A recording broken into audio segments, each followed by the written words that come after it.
ಎಲ್ಲರಿಗೂ ನಮಸ್ಕಾರ. ನಾನು ನಿಮ್ಮ ಚೆನ್ನ. ಈ ದಿನ ಮಕ್ಕಳ ದಿನಾಚರಣೆ ಬಗ್ಗೆ ಪುಟ್ಟ ಭಾಷಣ ನೋಡ್ತಾ ಹೋಗೋಣ ಬನ್ನಿ. ಈ ಒಂದು ಭಾಷಣ ಇಷ್ಟವಾದರೆ ಲೈಕ್ ಮಾಡಿ, ಇನ್ನೊಬ್ರಿಗೂ ಶೇರ್ ಮಾಡಿ ಅಂತ ಹೇಳ್ತಾ ಈ ವಿಡಿಯೋ ಬಗ್ಗೆ ನೋಡ್ತಾ ಹೋಗೋಣ ಬನ್ನಿ. ವೇದಿಕೆಯ ಮೇಲೆ ಆಸೀನರಾಗಿರುವ ಪ್ರಾಂಶುಪಾಲರಿಗೆ, ಶಿಕ್ಷಕರಿಗೆ ಮತ್ತು ನನ್ನ ಪ್ರೀತಿಯ ಪುಟ್ಟ ಮಕ್ಕಳಿಗೆ ಶುಭೋದಯ ಹಾಗೂ ಮಕ್ಕಳ ದಿನಾಚರಣೆಯ ಶುಭಾಶಯಗಳು. ಈ ಒಂದು ಶುಭ ಸಂದರ್ಭದಲ್ಲಿ ಮಕ್ಕಳ ದಿನಾಚರಣೆಯ ಬಗ್ಗೆ ಮಾತನಾಡಲು ಬಯಸ್ತೇನೆ. ನವೆಂಬರ್ 14 ಬಹುತೇಕ ಎಲ್ಲರಿಗೂ ಖುಷಿ ಕೊಡುವ ದಿನ. ಮಕ್ಕಳಿಗೆ ಇದು ನಮ್ಮ ದಿನ ಎಂಬ ಸಡಗರ. ಹಿರಿಯರಿಗೆ ತಮ್ಮ ಬಾಲ್ಯದ ಸಂಭ್ರಮವನ್ನು ಮತ್ತೆ ನೆನಪಿಸಿಕೊಳ್ಳುವ ಕ್ಷಣ. ಚಿಣ್ಣರಿಗೆ ಇದು ಖುಷಿಯ ತೋಟ, ಹಿರಿಯರಿಗೆ ನೆನಪಿನ ಮೆರವಣಿಗೆಯ ಸಂಭ್ರಮ. ಮಕ್ಕಳೆಂದರೆ ದೇವರು. ಕಲ್ಮಶವಿಲ್ಲದ ನಿರ್ಮಲ ಮನಸ್ಸಿನ ಪುಟಾಣಿಗಳು ಜೊತೆಗಿದ್ದರೆ ಬೇರೆ ಸ್ವರ್ಗವೇ ಬೇಡ. ಇಂತಹ ದೇವರ ಸಮಾನರಾದ ಮಕ್ಕಳಿಗೆಂದೇ ಮೀಸಲಾದ ದಿನವೇ ಮಕ್ಕಳ ದಿನಾಚರಣೆ.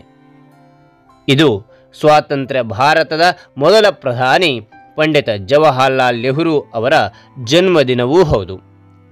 ನೆಹರು ಅವರ ಜನ್ಮದಿನದ ಗೌರವಾರ್ಥ ಅವರ ಹುಟ್ಟುಹಬ್ಬವನ್ನು ಮಕ್ಕಳ ದಿನ ಎಂದು ಪ್ರೀತಿಯಿಂದ ಆಚರಿಸಲಾಗುತ್ತದೆ. ಪಂಡಿತ್ ನೆಹರು ಅವರಿಗೆ ಮಕ್ಕಳೆಂದರೆ ಪಂಚಪ್ರಾಣ.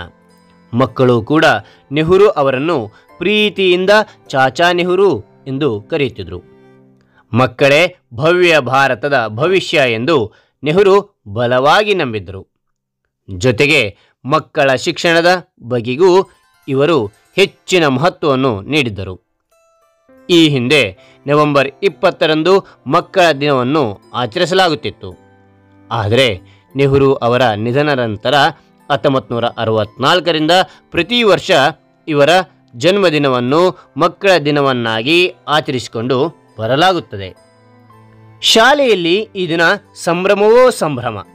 ಇಷ್ಟು ದಿನ ಪಾಠ ಪರೀಕ್ಷೆ ಎಂದಿದ್ದ ಮಕ್ಕಳಿಗೆ ನವೆಂಬರ್ 14 ಬಂತೆಂದರೆ ಅಮಿತಾನಂದ ಎಂದು ಹೇಳುತ್ತಾ ನನ್ನ ಈ ಪುಟ್ಟ ಭಾಷಣ ಮುಗಿಸುತ್ತೇನೆ. ನನ್ನ ಭಾಷಣದಲ್ಲಿ ಏನಾದರೂ ತಪ್ಪಿದ್ದರೆ ನನ್ನನ್ನು ಕ್ಷಮಿಸಿ. ಮಾತನಾಡಲು ಅವಕಾಶ ನೀಡಿದ ತಮಗೆಲ್ಲರಿಗೂ ಧನ್ಯವಾದಗಳು. ಈ ಒಂದು ವಿಡಿಯೋ ಇಷ್ಟವಾದರೆ ಲೈಕ್ ಮಾಡಿ, ಶೇರ್ ಮಾಡಿ, ಸಬ್ಸ್ಕ್ರೈಬ್ ಆಗೋದು ಮರಿಬೇಡಿ ಅಂತ ಹೇಳ್ತಾ ಈ ವಿಡಿಯೋ ಮುಗಿಸಾಯಿನಿ. Thank you for watching. Bye.